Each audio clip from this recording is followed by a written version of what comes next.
Hello, insiders, and welcome to another Wednesday edition of Facebook Live. Um, Today, we will be talking about what happens after your claims denied. What route can you take after your claims denied?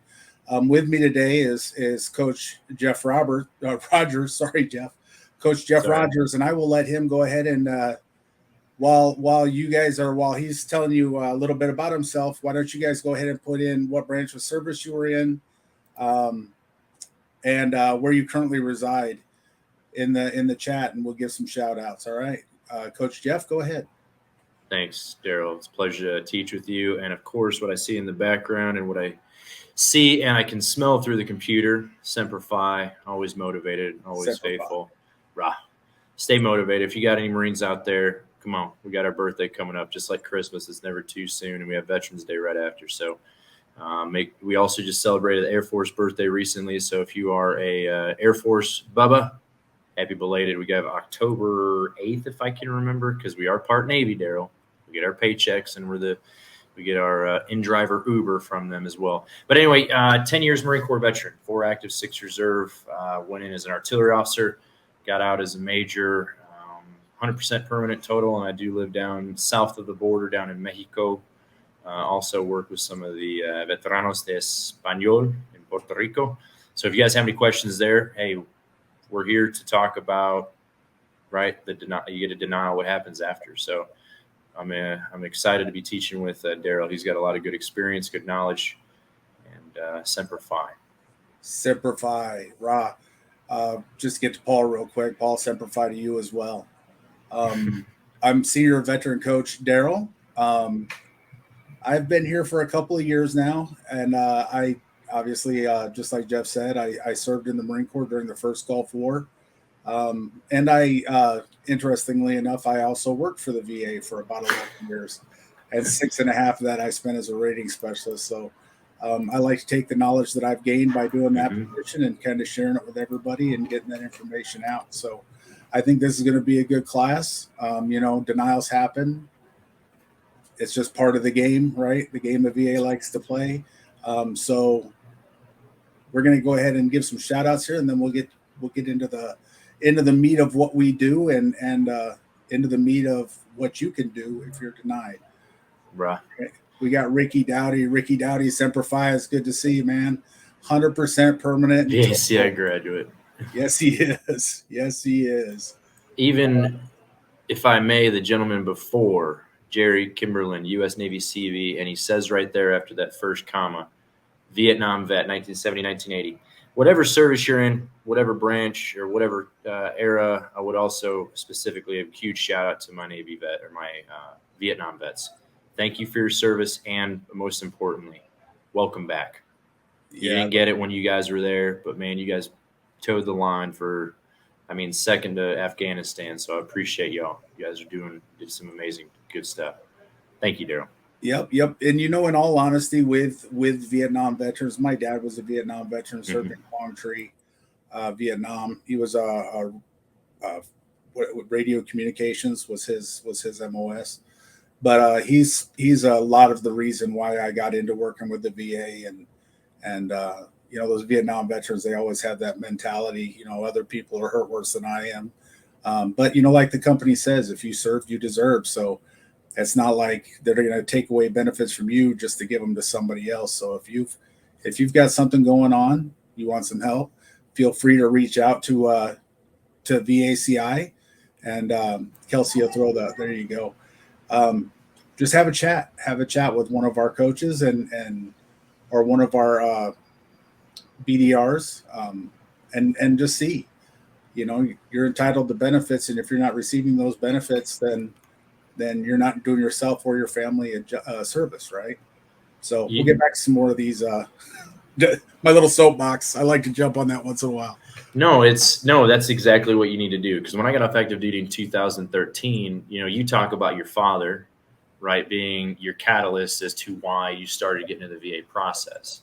My grandfather was Air Force Master Sergeant, retired. I think he did 21 years. He never went to Vietnam and stayed for duration. He did, what do they call them, the TDYs, he did some courier duty. He only went over for a couple weeks at a time. He was a Korean War veteran. And so he even worked for the Indiana Department of Veterans Affairs. And he always told me, get your butt to the doctor. And I was like, but Grandpa, I can't. I'm an officer. He's like, I don't care. Get your butt. And of course, I did like 3 times. And those 3 times are what got me. In 2015, I finally decided to, put my money where my mouth is and go through it. And I got 90% based on what was in my medical record. So if you have questions, if you're in that same boat, if you're in the Navy, if you're in that same tracker or up armored, if you're in the Army, if you're in that same limo, like in the Air Force, Coast Guard, and a cutter, that was a joke on the Air Force, but you guys have some pretty good planes and gear. Hey, talk with us, reach out. If we're not a fit for you, we got how many coaches work with us? I don't remember the number, but I know that it's a number that higher than I can count as a Marine. I'll tell you, we would love to speak with you. All right. So thank you for that. Absolutely. So we've got some Air Force veterans with us also. Tamara Barnett. Marlene Fuller. Mm-hmm. Got some more Marines. We got Gino down there, Simplified Gino. All right, and sorry, Kelsey, we're just kind of jumping all over the place. We'll try to keep it a little more structured, okay? But so we're talking about benefits and deserving benefits, and I'm just going to go down a little bit of what we do here at VACI. All right, we have what's called the Elite Program. All right, we're not accredited VSOs or agents or attorneys. What we're a coaching consulting company. Okay. And what we do is we coach and we consult, and we coach you through the claims process. We educate you every step of the way on the claims process. Okay, we provide one-on-one coaching. Right, we build a strategy that's best for you, looking at your information to try to get you to what you deserve legally, morally, and ethically. Right, we can coach you through that claim submission process, and it can get pretty cumbersome sometimes. You got va.gov that you can work through, and then you've got the other routes we can work through as well, and we'll get more in depth on those as we move along. All right, but we also offer a CMP preparation class, where you can sit in there with other veterans who are going to get ready for their CMP exam, which I think sometimes we get used to using the VA terminology. CMP is compensation and pension exam. So sometimes we get used to using that terminology. So I'll try to steer away from that a little bit. But we do give you preparation for that compensation and pension exam, which is probably the most important day in your claims process, right? The company offers Zoom classes. All right. You get coaches who know what they're doing. You get coaches who go down and talk about things like our new client group orientation, right? You can come in if you're a new client. It kind of goes through the whole process, our 8-step process that we use. We offer mastermind classes. So if you've been with the program for a while and you just have specific questions related to your claim or the claims process, you can get in there with one of our coaching experts and you can ask those questions and get answers to your questions, right? We do coffee with the coaches every morning at 8:00 in the morning, Central Standard Time. It's a wonderful time. It's a great community for veterans to come together and just kind of talk to each other, learn from each other, be around each other. And we've seen some great friendships grow out of that. People who don't even live in the same state as another veteran, but we're all veterans, so we get that ability to connect with each other. We also offer, if you're a non-English speaker, your first language is Spanish, we offer those Spanish classes. And Jeff, go ahead and tell us a little bit more about that. Sí, tenemos un programa por los veteranos de español. Es muy importante porque usualmente, especialmente en Puerto Rico, ¿okay? Tiene veteranos, no se puede hablar es inglés bien o no quiere hablar en inglés. Entonces, quiero ofrecerte un programa específicamente por los veteranos de español, igual con la programa de veteranos de English. So we have an English and Spanish, and you can request that if you need. Yeah, I love it. man, what you said, everything is like, I wish I had this. I wish I had somebody covering my 6 or was my spotter when I'm taking sniper shots at the 500-yard line doing this. You know what I mean? I did it myself. I know you did it yourself probably. And like going through like, what is a 0995 or 6, 4138? And I was kind of working with the VSO, but I was kind of not. So I'm like, I was all over the place. I found this place 2 years ago. I mean, outside, like I told you earlier, outside of being a dad and Marine, this is the best job I ever had. And I was a cop for 6 years. That's saying something. This job is a heck of a lot more fun. It's a lot more interactive. You know what I mean? So I really love it. I really love to give back and just work, especially I get to work with Marines and all service members, but Marines is pretty easy. So absolutely. Yeah. It is definitely a very good place to be. And like I said, we do offer that Spanish class, and Jeff kind of went through it there in Spanish, but it's for people whose first language isn't English, and they're more comfortable speaking Spanish with that. I'd like to just take a moment. I know that we have a lot of veterans that are in Puerto Rico. Not just this company, but I mean veterans in general. There are a lot of veterans in Puerto Rico. Mm-hmm. So I just like to take, just a couple of seconds. They had a hurricane go through. They're in a bad situation over there. I know they lost power. But just keep them in your thoughts. All right. Everybody keep them in your thoughts. Hope everybody comes back out on the other side of this thing. Absolutely. Doing well. Okay. So with that being said, if you're not sure what you want to do, you can do a 30-minute discovery call with VACI. Just talk to somebody, get some information, kind of run your scenario by them a little bit, see what they think, and potentially sign up with us. Okay.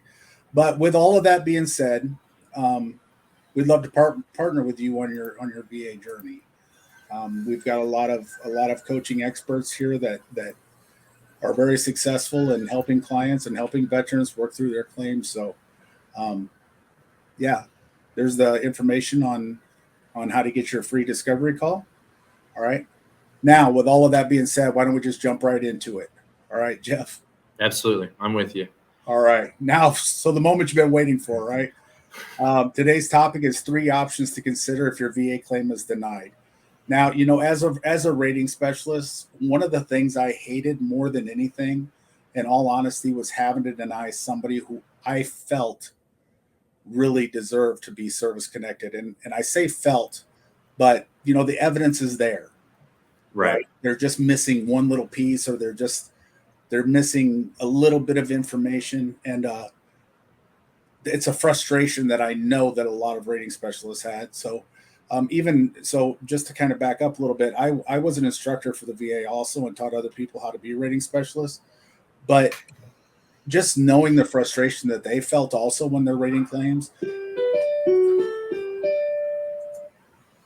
Sorry about that. Just what they felt when they were rating claims. It's just a terrible feeling, right? So in 2019, before 2019, the VA had what were called legacy appeals. Okay. The AMA. Yep. So those legacy appeals before that time, those legacy appeals could take 5, 6, 7 years. They just drawn out for something as simple as a rating specialist forgot to do something, or a rating specialist missed something, right? So in 2019, actually, I think it started in 2017, but it took a little while. In 2019, the VA said, "Oh, why don't we change the appeals, the way the appeals are worked?" And that's when Congress came up with the Appeals Modernization Act, right? So with the Appeals Modernization Act, Jeff, are you familiar with the 3 lanes that we can go down now? Yes, sir. 2 of the 3 we can guide and coach you with. Right. It's going to be first your supplemental. Second will be your HLR route. And we'll touch a little bit on the BVA route. BVA, we as military folks like to acronymize things. BVA, STFU, I'm not going to repeat what that means, or, Semper Fi. So what is BVA? Board of Veterans Appeals. That's kind of where those legacies are now being held at, right? That's that's where you have to get a lawyer or something like that. So we'll touch a little bit on that, but the supplemental, we'll start with that one first. Daryl, I know you've gone through the process. I know everybody else in the chat section has gone through something and have a denial. A lot of the times when I get people coming to me, they've had a denial as well. So what's that first one you said was supplemental? Right? Yeah, first one, supplemental route. So if you were previously denied for a condition, let's just go with, like, one of the big ones is mental health. Okay. All right. So if you filed a claim for PTSD, which is a pretty common claim to file for, if you filed for that and you were denied that condition, the first thing I would advise is you to get that rating decision and look at it and find out why you were denied. Typically, when you're denied for a claim, it's either because you didn't have a diagnosis or you didn't have a nexus or that linking it to service, right? And it's all part of the Kaluza triangle, or as we call it here at BACI, the golden circle. Golden sphere, yeah. So either you didn't have that link or you didn't have that diagnosis. All right. And looking at your rating decision, the rating specialist will tell you right there, this claim is denied because we could not find a link between your current condition and your service, right? So then that tells you what you need to get. So either you need to get a nexus statement from a credible source, or you need to get a diagnosis. Then once you get whatever's missing, then you would go back in, you take that VA form 20-0995, and you would submit a supplemental claim. The thing that makes it a supplemental claim is you're introducing new and relevant evidence. Okay. Now, back in the day, the VA used to call it new and material evidence, and they kind of changed it up with the AMA. So it's new and relevant evidence. Okay. Remember that, everybody. Remember that. If you remember anything out of what we're talking about, supplemental examples we're using, words that we're using, I like to keep it short and sweet. New and relevant evidence, right? It has to be new and it has to be relevant. So if you did a statement before and then you did a new statement again and saying that it's a new one, but it was really the same one, that's not really new and it's not really relevant. So work with your coach if you're with us, or if you're whatever strategy you have, like with the method that we have, focus your firepower and work with your coach and get that taken care of. I know some of the examples that I've worked with, Daryl. I had an individual, he was on a boat during one of the volcanic eruptions back in the early 90s, late 80s, like Pinatubo or something like that. His was denied because they said he didn't have anything. Well, he submitted DD-214, submitted a news article, and he also submitted a cruise book photo, putting him in the area, around that area. And he also, well, of course, he did it himself. So we had to come back, kind of regroup, and fix what he needed to have. So he did, went and got a diagnosis for the mental health and that nexus that's included, right? And so then he submitted all that, and we're still waiting.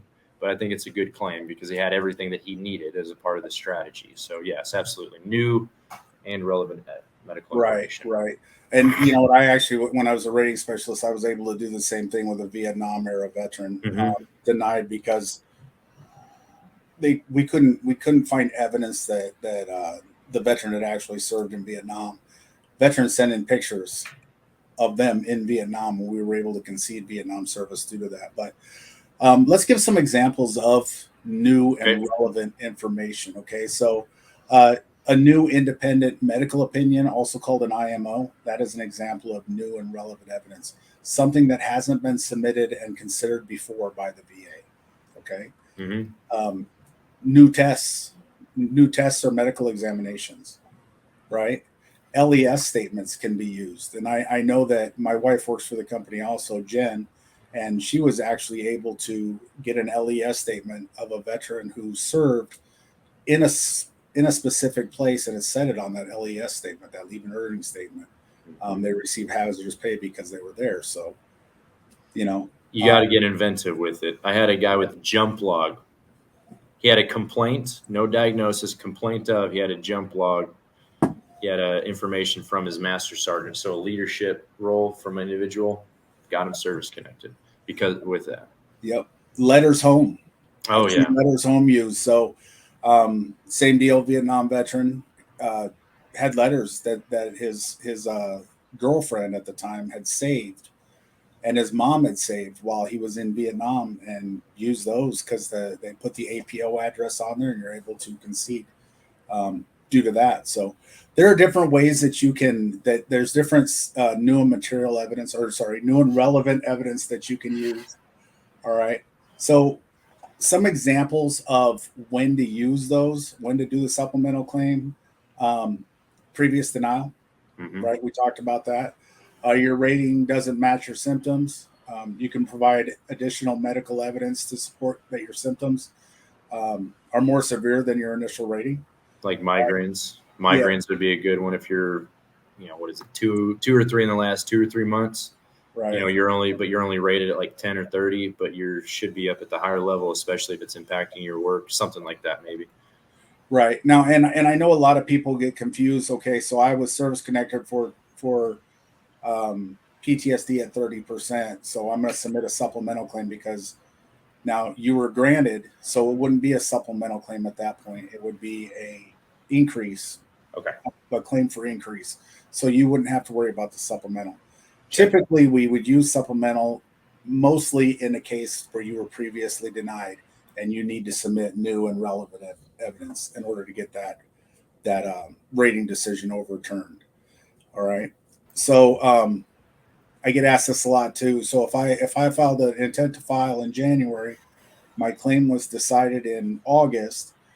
They denied me, but I submitted a supplemental claim in September. Will they back pay me all the way to January? And the answer is no. No.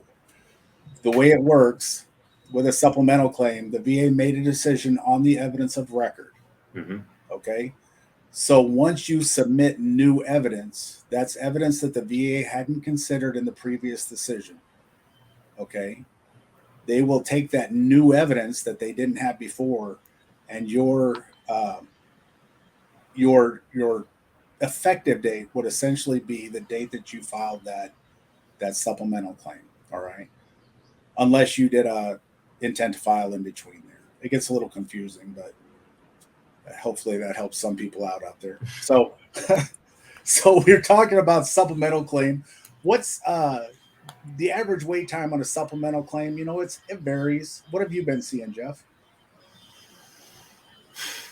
I think what I've seen between 4 and 6 months, honestly, Well, just because I know right now everybody going back to school after the summer, there's a longer wait time. And some of you may be receiving those letters saying your claim may be having longer processing time. So I've seen about 4, maybe 5 months.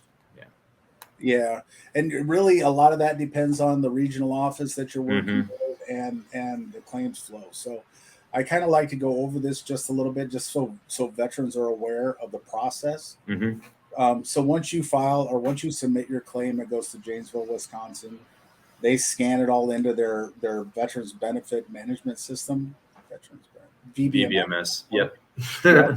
So it goes up. Acronyms. Yeah, it goes up to a cloud, right?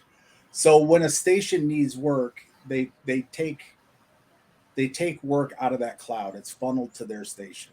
All right. Mm-hmm. So there's a lot of variables that are involved with that. It all boils down to who needs work, how much work they need, what type of work they need, which regional office, what rating specialist. So there's a lot of variables in there. So, a 4 to 6 months average is pretty good. Now sometimes it happens a little quicker and sometimes it takes a little longer, but I've been seeing about 4.5 months average also. Quickest I've ever had, no kidding, mental health claim, 2 weeks. 2 weeks. 2 weeks and got Sometimes 50% without a CMP. So sometimes that can happen too. But yeah, I've seen about 2 to 3 weeks fast. And that was only been 1 or 2. The other time it's like 5 months. So yeah, that's on par. So, and one of the nice things about that supplemental claim too is that if you have a little issue getting the information, like if you need to get a diagnosis or you need to get that nexus or an IMO or whatever it is you need to get, you have a year. You have up to a year from the date you receive that denial letter to do a supplemental claim. So you have a little bit of time in there to gather new information. But it's kind of like Jeff Finney said on here, always have an intent to file on record. Always. Best advice you can get. Always have an intent to file on record. And if you're not sure if you have one or not, call the VA at 1-800-827-1000 and ask them. Okay, ask them if you have one. If you I don't, mean, tell them you want to file one. I'm 100% P&T, and I have one every year. Just because since I live south of the border, outside of the country, I have specific considerations with another program that I need to have that intent to file if I so choose to keep getting care and stuff added to it. So yeah, it's 100% important to always have that on the ready in your main pack. Right on. So we talked about supplemental claim. So let's say what happens if you got a rating decision and you submitted evidence showing that you should be at a certain level, but the VA you feel the VA underrates you, okay? Or they denied you and you feel like they got it wrong. What's your option to do then? Higher level, HLR, higher level review. Absolutely. Yeah, so you would definitely want to do a higher level review. Now, with a higher level review, unlike the supplemental claim where you can submit new and relevant evidence, higher level review you cannot submit any evidence at all. The VA will assign it to a higher level reviewer, and usually these are people who have a lot more experience in what they're doing. Especially recently with the VA hiring all kinds of new RVSRs or rating veteran service representatives. These are people with more experience, have been doing the job for a long time. Having those eyes look at your claim, a lot of times you can get that claim overturned, and instead of a denial, getting that grant, right? Or instead of being at 30% for mental health, they can grant you 70% for mental health, or 50% for mental health, or 100% for mental health. So they can make changes just based on the evidence of record, which is, as opposed to having to wait 5, 6, 7 years for that decision. It's a lot faster route, right? No, it is, honestly, and it's a good process. I know an example that I had recently we had everything we needed to submit. IMO. Okay, we had the IMO. We had information in terms of like what we talked about, like cruise book photos, all that kind of stuff, and we submitted. He was denied. We submitted all the information that was needed, and it was denied. So, veteran had him write up, a rebuttal for the HLR, and he did it, submitted it, and they wrote back. What was the common thing that they write back? It was a duty to assist error on the part of the VA, the duty to assist error on their part. And with that rebuttal, he's still waiting for the decision. So he's in the process of it. But that shows that even the VA makes mistakes. Like we all make mistakes. Us Marines, we don't ever make mistakes. So that's just 100% the fact that we do not make mistakes. That's a joke at you guys. But the VA can make a mistake. So in his case, he's now waiting for that decision. And he brought to them to say, hey, this is what happened.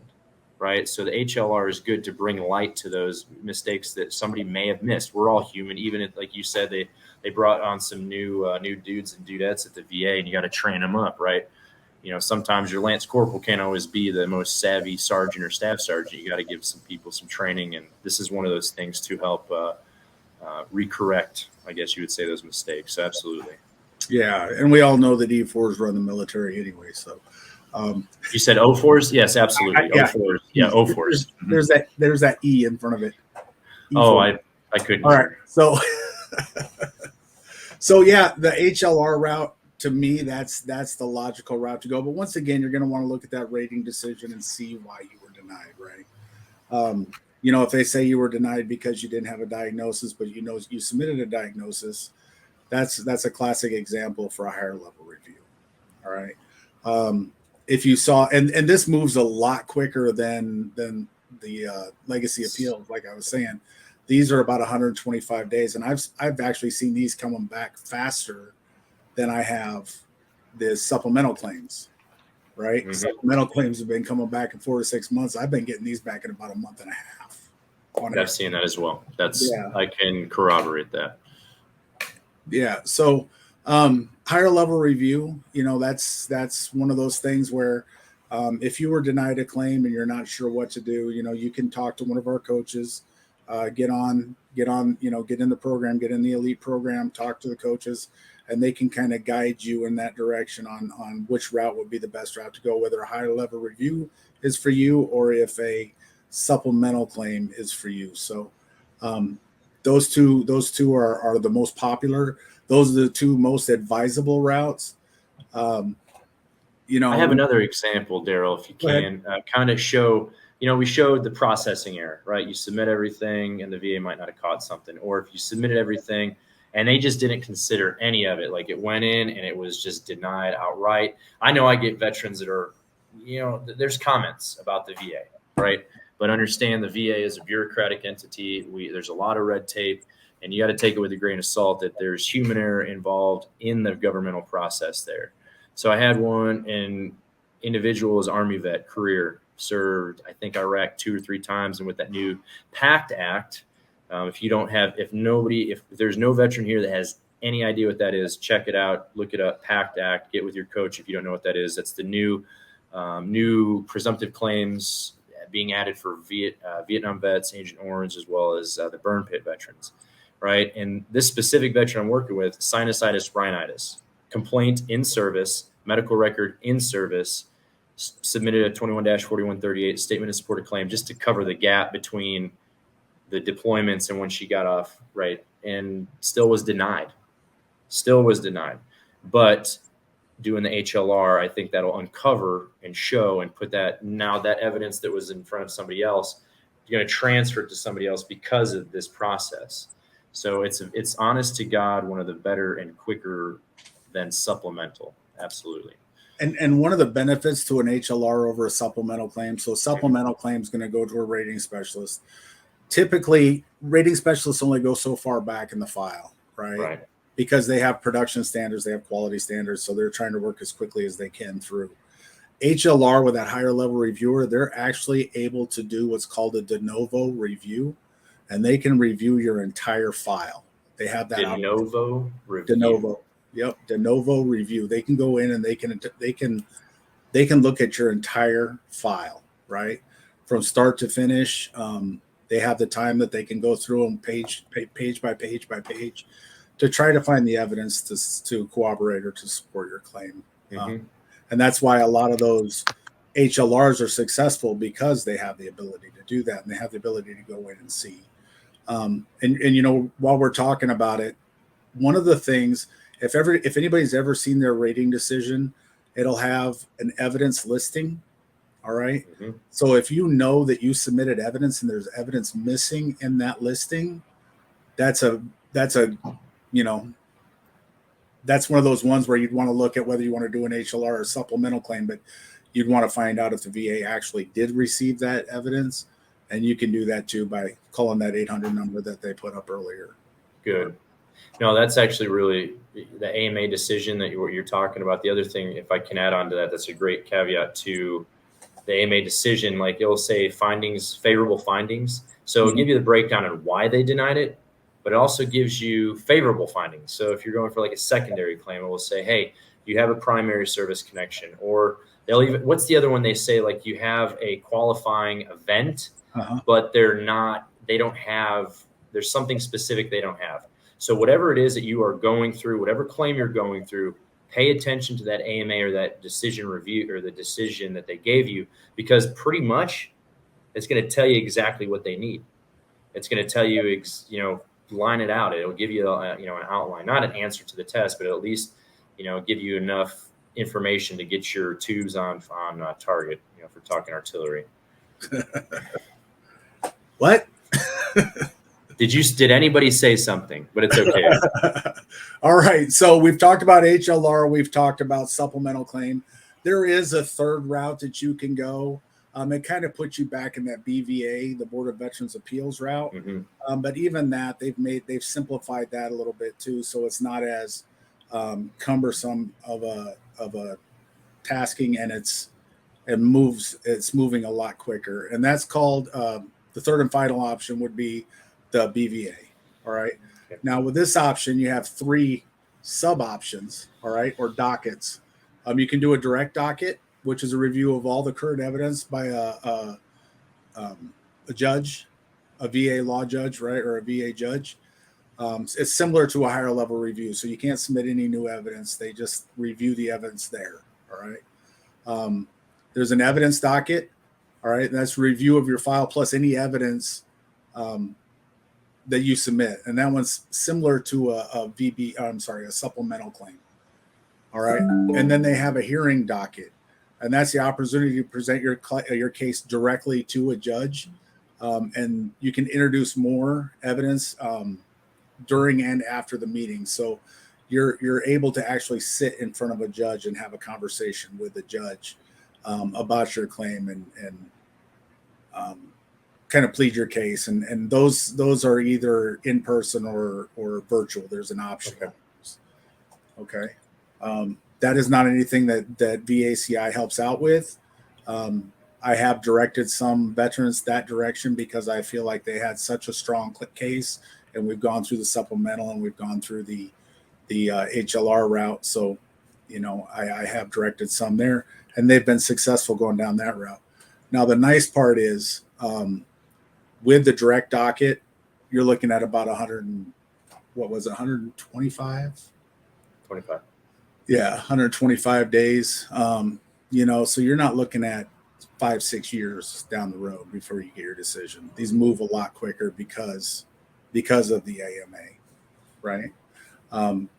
Were you familiar with these, Jeff? Yes, I was. Yeah. I mean, I've referred 2 people, I think, in the last 2 years. Cause like you said, we've gone through all the channels and hoops that we can go through in order to adjudicate that. But I did want to ask you something that I'm starting to now use. And I know we're starting is the informal conference under the HLR. I know on the 20-0996, 0996, the application form. What'd you say? 6. 6. Okay. Sorry. I couldn't read there for a minute. Sorry about that. 20-0996. I thought he was talking. He's from Pendleton, Yuma, guys. I'm just joking. That's the sign that he throws up. The informal conference is something that I'm starting to use. Could you talk about that? Because I'm just now, like literally as of Monday, I started pushing my veterans to do that more so than doing a rebuttal letter.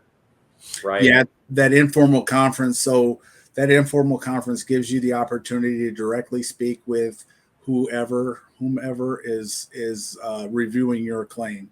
So once you submit that HLR in the 0996, you do have the option on there to select informal conference. I believe it's section 5. 5, yeah. You have the opportunity to select an informal conference, and with that, you can set up a time either between 8 and 12 Eastern Standard Time or 12 and 4:30. 12 and 4:30 Eastern Standard Time, and you will get a call from whoever's reviewing your claim. And like I said, it's an opportunity for you to discuss your claim with the rating specialist. I think it's a great opportunity. If you know and you're able to speak to why you feel like your claim should be different than what was awarded, that is your opportunity to talk to that person. And we've seen a lot of success with that, with being able to do that. Rebuttal letters, in all honesty, as a former rating specialist, a lot of those rebuttal letters, I'm still looking at the entire file, right? And I'm still trying to figure out what we can do. So sometimes those rebuttal letters they get put in the file, but the evidentiary value of them is not great, right? So yeah, this way they can't ignore the phone call, right? They can't ignore talking to you directly, person to person. So to me, it's a better option. Let's see what else we got going on here. So those are the 3. So the 0995 is for the supplemental claim. The 0996 is for the HLR, and then the VA form 10182. The nod, yeah. Yep, is for the VBA, the Veterans Appeals. Okay. So that's basically what we've got, those 3. So you want to go ahead and go in and take a look at some of these questions we've got in here? Yes, absolutely. All right, let's start at the top and work our way down. Here's one right here. Tim Davis, we'll just start there. Where are you at? I just received hearing aids from the VA. I get no disability pay for hearing. I was rated for hearing issues, but 0 rated. Should I try again to get disability for hearing? So the funny thing about hearing loss in the VA, Okay. And treatment in general with the VA. And I'm going to cover this first before we go into Tim Davis's question. So just because the VA sees you for a condition, they provide medication for that condition, or they give you a diagnosis for that condition, does not mean that it's related to service. Okay. Sleep apnea is a huge one, and I hear it all the time. Went to the VA, had a sleep study done. They gave me a CPAP. I want to service connect it. Just because you've got a CPAP and a sleep study from the VA does not mean it's related to service. You still have to have that golden circle, right? You have to have an event in service. You have to have a current complaint or diagnosis, and you have to have a nexus or a link linking that together. And then you need to have that built up evidence. Okay. All right. So you received hearing aids, you got a 0 rating, and keep in mind there's a difference between having a 0 rating and having a denial, not service related, right? So if you have a 0 rating with hearing loss, you almost have to be deaf to move off of 0%. I mean, you really have to have hearing loss a lot, right? And I'm rated at 0% too. I don't have hearing aids, but I've got bilateral because I was artillery, and I can't hear the wife. I can't hear certain sounds. Like, I know that's satirical, but like there's a lot of things I can't hear, but I'm still in the realm of minor to mild. What do they call it? Like to be 0%. So yeah, it takes a lot. Yeah. And it all depends on the range where you're experiencing. And, I have it with, selective hearing is what I call it when the wife's talking to me, but yeah. Not necessarily hearing loss, but I'm a disabled vet. I just lump it in the same area. There you go. So whether you should go for an increase in that, work with your coach. If you got a coach, Tim, talk it over with them, see if it's viable, talk about it. Legitimately talk to that other coach and say, hey, line it out. Don't just say, hey, because I have hearing aids. Right? I mean, because the other thing you have the health side. What I tell people is it's two different sides of the same family, right? Where you go to get your rating and you get your medical, like what you just said. You can get seen and treated for one, but you're not going to get compensated for it. And a lot of the time they're not going to talk, right? So if you do have that case where you do have a 0% rating and it has gotten worse, and if you have a coach, Tim, work with the coach on that for sure. Right. Yeah. Here at VACI too, we like to focus a little bit on the higher value claims. So even it depends on where you're at in the claims process, whether I would advise somebody to go for an increase. Mm-hmm. If they need that last 10% to put them at 100%, I might push it there. But we're going to go after those high value claims, those claims, anything over 30% that we could potentially. And I tell veterans this all the time, and they just look at me like I lost my mind, but it takes 10% to equal 100%. Right. So if you want to 10% the government to death, that's your call. Absolutely. But it takes 27 of those 10%, and it's a lot easier to start off with a 30 or a 50 or a 70 and then 10% them or 30% them, to get to where you need to be legally, morally, and ethically. But, like I said, if you want to 10% them to death, it's definitely going to be a marathon at that point. All right. Cola, Gino. I know that Brian will put out, he'll put out a blog or information once the COLA is approved. And I think if you look, he did put one out earlier this year. I know they're looking at a pretty big one. What was it, 8 to 10% or something like that? But I'm kind of speaking out of school here, so I don't want to give anybody, big hopes that they're going to be raking in money from the government. It hasn't been decided yet, but I know that Brian, once it's decided, Brian will put out either a YouTube video, a blog. There'll probably be all kinds of information on it from him. About November, December, change from the fourth to the first quarter is when they usually put that stuff out for sure. Yeah. Mm-hmm.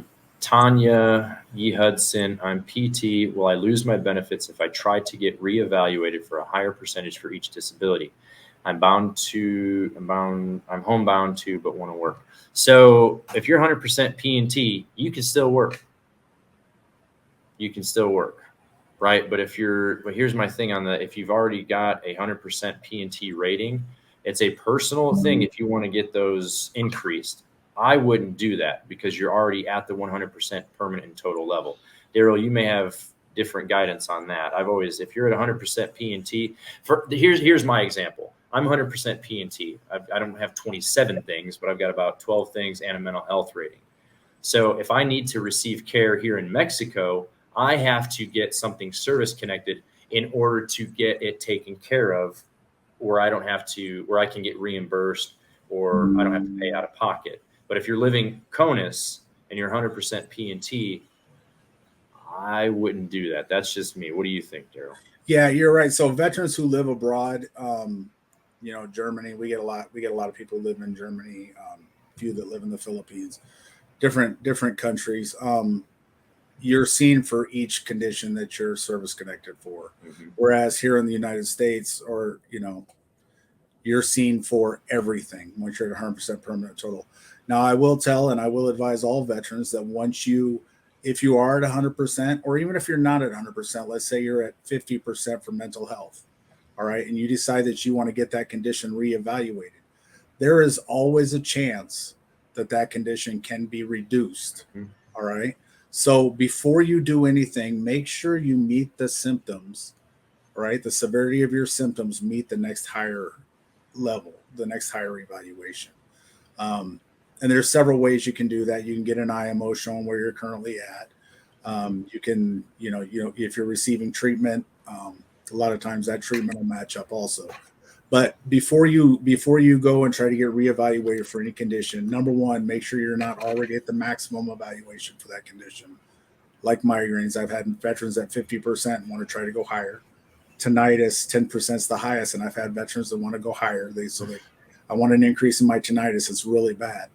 10%'s it. So just make sure you meet the level for the next higher evaluation, right? The symptoms for the next higher evaluation before you do anything. And another question another answer that kind of comes out of that with regard to the work, you got the 100% P&T on my right lateral limit. If I go over to the left lateral limit, I'm 70% aggregate, but I'm getting paid, right? The TDIU, that is where you have a level that you can't work above, according to, I can't remember it's like 27. I'm not going to throw the number out there because I don't know it, but you can't work over a certain amount of hours or pay depending on your situation, if that makes sense. Yeah. So you bring up a good point. So TDIU, which is individual unemployability.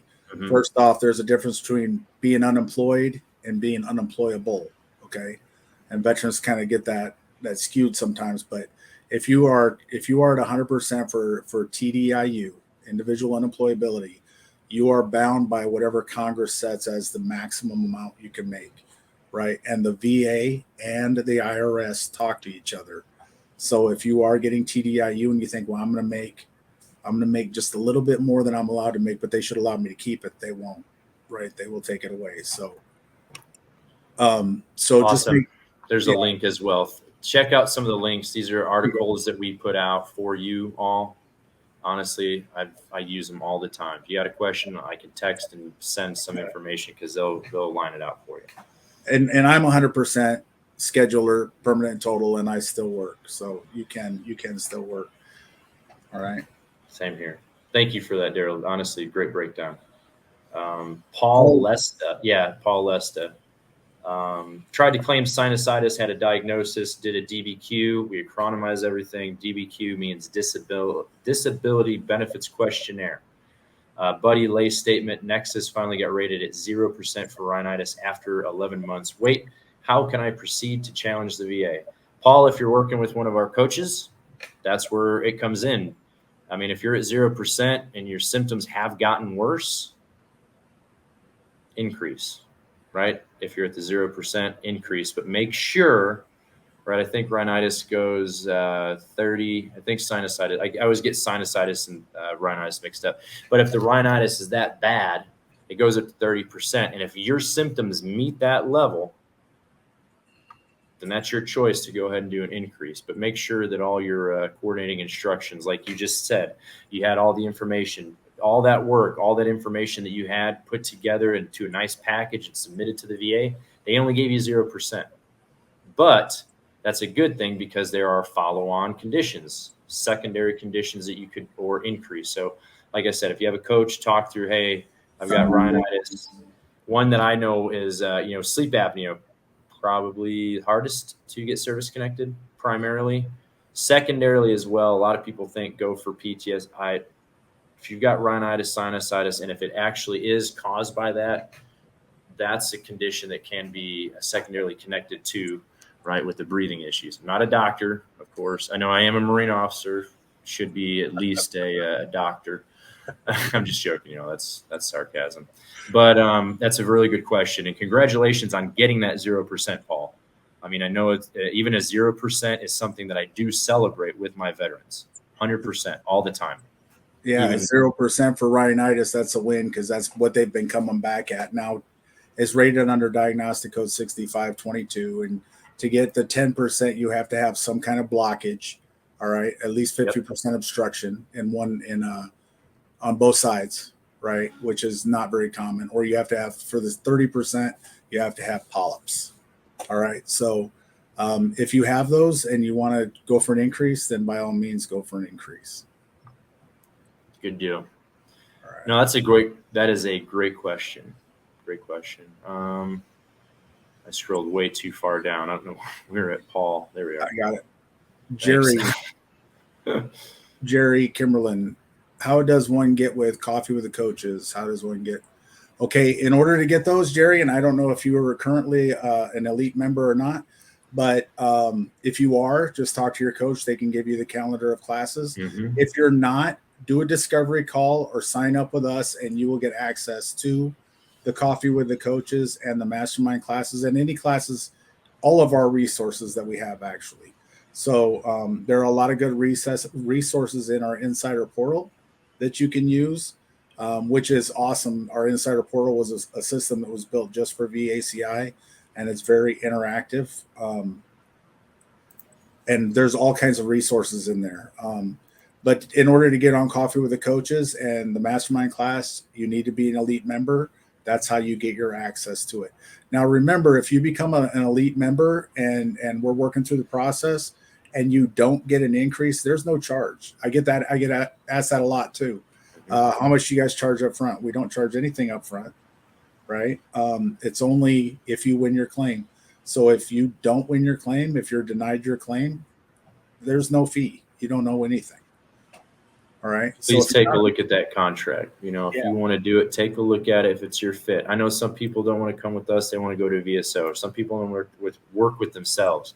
Everybody that I work with, grateful to work with me, and I'm grateful to work with them simply because I know what it's like to be out there alone and never as a Marine, we're never afraid to be out there alone and unguided. We'll call it that. Right. So take a look at it. Great question and great description, Daryl, honestly. Right on. Don Lombard. If you file a letter of intent and do the spray and pray, are all things you sent in at the same time, are they all they are all under the letter of intent, but I would very much advise you, everybody on this call, do not do the spray and pray. No. Okay. Do not do the spray and pray. I did it. It worked about 70%. I did about 13 things because what I was doing. I did 13 things, and the two things that I wanted service connected were my knees. Torn ACL, my right. I think it was my kneecap was busted in my left, and I'm still not even service connected for my knees. So the VA could miss something. So I was successful a little bit, but I would recommend it highly against it. So as a former rating specialist, every time you get those claims in, so if you're going to file a claim, I really recommend that you do 3 things tops, and the only 3 things would be if they were the same system. So if you're doing musculoskeletal, you're doing both knees and a back, that's fine. Mental health, I would keep that by itself. Once you start doing that spray and pray method, you throw all those conditions out there. Conditions get missed. They get under-evaluated. They get put on the back burner. All right. They can get deferred. So doing it like that, you're setting yourself up for frustration. In all honesty, as a rating specialist, I take those 13 issue claims, and I did have one claim one time that was over 800 issues. Just so you know, yes, and I had to break it all down because they just went through. Wow. They basically went through a medical dictionary and just copied it, everything. So, but those get put on the back burner for a little while. The rating specialists like to work those fast and easy claims first so they can get those out. Like I said earlier, they do have a production standard that they have to meet, as well as a quality standard that they have to meet. So with production, a lot of those guys, once they get their production, then they'll start working those bigger issue claims. So keep it simple. Try not to overwhelm the rating specialist. Stick with just, 2 or 3 conditions. Like I said, I always keep mental health separate, but just kind of stick with that. But if you do happen to do the spray and pray, and you do have an intent to file, everything that you file on that 526 EZ is covered under that intent to file. So yeah, they could potentially back pay you. And I'm not going to go into it on this call, but there's a lot of other things that can happen with an intent to file, where you can only get service connected back to a date of diagnosis, not the date of intent. But that's a class for another time. Man, the amount of knowledge in your brain housing group, it's honestly, thank you for your expertise, Daryl. I do appreciate it, honestly. My knowledge is everybody's knowledge. I like sharing it. Right. We're going to kind of skip through here a little bit. Bob, how and where can you find a copy of your rating decision? If you don't have a copy of your rating decision, you can call 1-800-827-1000 and ask them to email you a copy of that rating decision. All right. Now, if it's a new rating decision, you'll have to wait 7 to 10 business days. But then after that 10th day, call and they can email that to you. Okay. We've got some Semper Fi, Bob. He said he was first recon Vietnam earlier. So Semper Fi, and welcome back, brother. Hoorah. Luis, this is a good one. This is a good question. If you're on standby with BVA for hearing docket, can I do a supplemental? Been on standby for about 2 years now. Now, the question then begins, are you trying to do a supplemental claim on those in the BVA process? If that's the case, Daryl, what do you think? I would say negativo. No. I would, no. Yeah, I would stay away. So the example I like to give is if you're doing a low back condition and you've got low back condition as part of your BVA hearing, right? But now you want to do a supplemental claim, your back condition is denied. So you're trying to get the BVA to overturn it to grant it. So now you want to do a supplemental claim on radiculopathy, which is that numbness, tingling in your legs. Secondary to your back condition. Number one, you can't service connect something to a non-service connected condition, right? So you would have to wait on the BVA decision for that. But if you're doing something that's totally unrelated to your BVA decision, by all means, you can do a supplemental claim, as well as if you have an HLR out there for the same. If you have an HLR for a back condition and you want to do mental health, you can absolutely do a supplemental claim while you have an HLR going. They're seen by different people. They're evaluated by different people. So by all means, absolutely. Good questions, everybody. We got about 2 minutes left. Honest to God, one of my favorite classes that I've taught in the last 2 years. A lot of information. I want to deal with Lee because I love saying this. PFB, pseudofolliculitis barbae. All right, the skin condition, it's bumps, and my wife goes nuts because I love saying it. Pseudofolliculitis barbae. Yes, it's a service connectable condition. Absolutely. Yes, sir. You have a shaving profile, a diagnosis of VA. It is absolutely. Typically, it comes back at a 0 or 10%, but it is absolutely a service connectable condition. PFB. Now we've got a new acronym. Thank you for chronomizing it, Lee. Pseudofolliculitis barbae. David Hale, I think it is. Yeah. Can you explain a little bit about the 50? So there is no 55 rule, okay? There is no rule. It's 55 years old. When you turn 55 years old, the likelihood of you having a routine future exam, it's very unlikely that you're going to have one, okay? So it's not necessarily a rule. It's just kind of I don't want to call it a courtesy that the VA offers, But after 55, the VA acknowledges that your condition's probably not going to get any better, right? So the 55, the age of 55 is basically the cutoff for having those routine future exams. And instead of being found permanent and total, then you have a routine future exam. Doesn't mean that they can't give you one. It just means the likelihood is very, very low that they're going to give you one.